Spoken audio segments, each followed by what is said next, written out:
Историю Чапика сложно понять и еще сложнее найти слова, чтобы ее объяснить. Случилась эта история в Курске. Мужчина, у которого был полуторагодовалый ребенок, подарил жене на день рождения щенка чихуахуа. Почему выбор пал именно на такой подарок, непонятно. Возможно, мужчина воспринял собаку в качестве игрушки для своего маленького сына. Через время мужчина понял, что, хотя собачка и похожа на игрушку, но она требует внимания, заботы, времени, да еще и вложения денег в виде специального корма и поездок к ветеринару. Такая ситуация мужчину начала очень раздражать, и свою злость он начал вымещать на животном. Чапику очень тяжело жилось в этом доме, ведь он чувствовал, что ему здесь не рады. Собака целыми днями сидела в углу и боялась ступить лишний шаг, чтобы не вызвать злость хозяина, но это не помогало.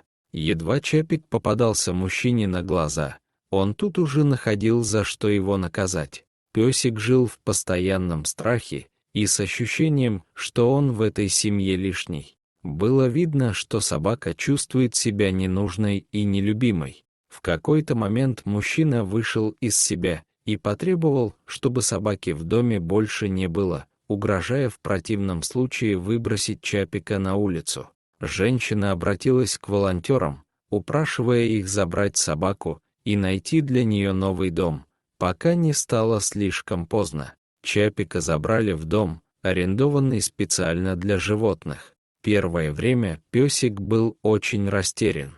Его семья была совсем не идеальной, но другой он не знал и другого дома у него не было.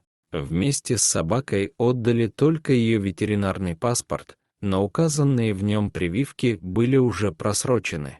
Вещей у Чапика не было, видимо, даже зимой на прогулку его выводили без одежды.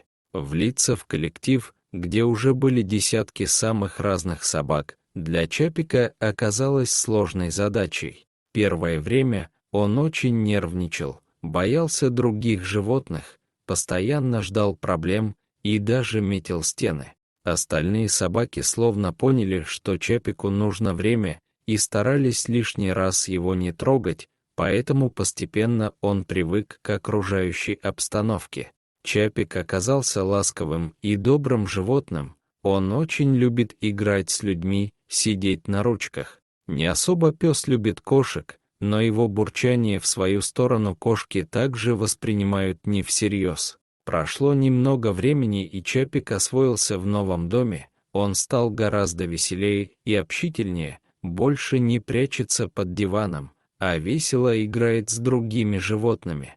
Малыш побывал у ветеринара, прошел кастрацию, перестал метить стены и терпеливо ждет с туалетом до улицы.